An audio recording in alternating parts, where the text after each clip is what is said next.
High, আমি আফরোজা পারভিন চলে আসলাম আপনাদের জন্য আবার নতুন একটি এপিসোড নিয়ে। নিশ্চয়ই সবাই অপেক্ষায় আছেন এই পর্বটি কি হতে পারে। আজকের এপিসোডে আপনাদেরকে দেখানো হবে কিভাবে আপনি আপনার ডার্ক সার্কেলটাকে অফ করে ফেলতে পারেন, মানে eye dark circle. Eye dark সার্কেলে যেটি হয় যে আমরা যত সুন্দরই থাকি না কেন, আমরা যত ভালোই থাকি না কেন, চোখের নিচে কালো দাগ দেখতে কিন্তু ভালো লাগে না, ক্লান্তির ছাপ চলে আসে এবং সেই ক্লান্তি আপনাকে যত সুন্দর লুকই হোক কেমন যেন কোথায় একটি বড় মিস সেটা মনে হয়। সো সেই ক্ষেত্রে আসলে সেই ডার্ক সার্কেলটি আপনাকে পার্মানেন্টলি অফ করতে সহযোগিতা করবে। ডার্ক সার্কেল দূর করার জন্য আমরা সবার প্রথম যেটি করব সেটি হচ্ছে পর্যাপ্ত পরিমাণে ঘুম। আমাদেরকে পর্যাপ্ত পরিমাণে ঘুমাতে হবে, তার মানে ৮ ঘন্টা আমরা ঘুমাবো।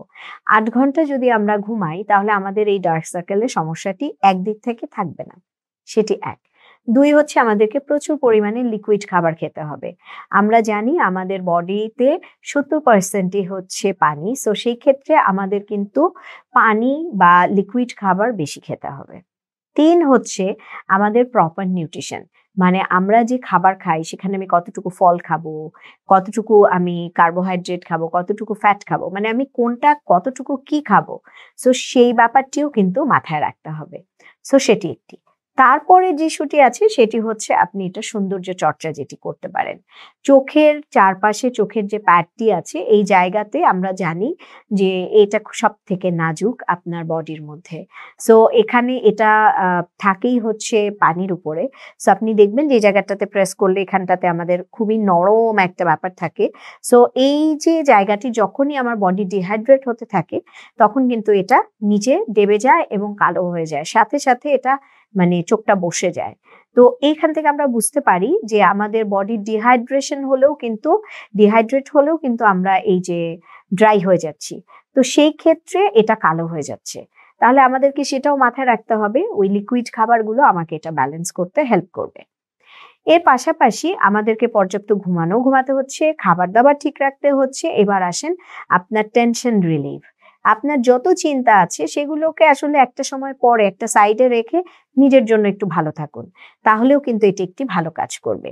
এর পাশাপাশি আপনি যেটি করতে পারেন সেটা হচ্ছে আপনার বাড়িতে থাকা আলু এবং শসা, এগুলো দিয়ে আপনি একটি প্যাক বানাতে পারেন। এই দুটো আলাদা আলাদা ভাবেও ব্যবহার করতে পারেন, এই দুটোকে স্লাইস করে কেটে চোখের উপরে দিয়ে আপনি ঘুমাতে পারেন, সেটাতেও এটা ঠিক হয়ে যাবে এবং ১৫ মিনিট রাখলেই ইনাফ। সো আপনি এটা গ্রেট করে চোখে লাগিয়ে তারপরে ২০ মিনিট রেখে ধুয়ে ফেলুন এবং তুলে ফেলুন এবং আপনি দেখবেন যে এরপরে আস্তে আস্তে এটা লাইট হয়ে যাচ্ছে। সপ্তাহে ৩ দিন করে যদি এটা আমরা করতে পারি তাহলে কিন্তু আমরা সুন্দর থাকবো। এটার জন্য অনেক কিছু দরকার নেই। সো সুস্থ সুন্দর থাকাটা খুব জরুরি এবং এই ডার্ক শেডগুলো আস্তে আস্তে চলে গেলে, ফ্রেশ হলে আপনার মন ভালো থাকবে, ভালো লাগবে। এবার আপনি মেকআপে কিভাবে এটাকে না করবেন, যে আমি চোখে ডার্ক সার্কেল দেখতে চাই না, আমি সব করব, মানে আমি বাইরে যাব বাট একটু মেকআপে যেন এটা ঢেকে ফেলতে পারি, সেটারও কিন্তু ওয়ে আউট আছে। আপনার কাছে কনসিলার আছে, আপনি কনসিলার দিয়ে ঠিক যেরকম ডার্ক শেড সেটা আছে, একটি ডার্ক শেডের কনসিলার দিয়ে সেটাকে ঢেকে লাইট পাউডার দিয়ে ফেলেন, তাহলেই দেখবেন আপনার এই ডার্ক শেডটা দেখা যাচ্ছে না। সো এইভাবেও আপনি কিন্তু টেম্পোরারিলি ঢাকতে পারেন। আগেরগুলো যদি আপনি করেন তাহলে আপনি পার্মানেন্টলি অফ করতে পারবেন, আর মেকআপ দিয়ে আপনি টেম্পোরারিলি অফ করতে পারবেন। সো আসলে ডার্ক শেডটি কিভাবে আপনি দূর করছেন সেটি গুরুত্বপূর্ণ। সবাই সুস্থ থাকুন, সুন্দর থাকুন।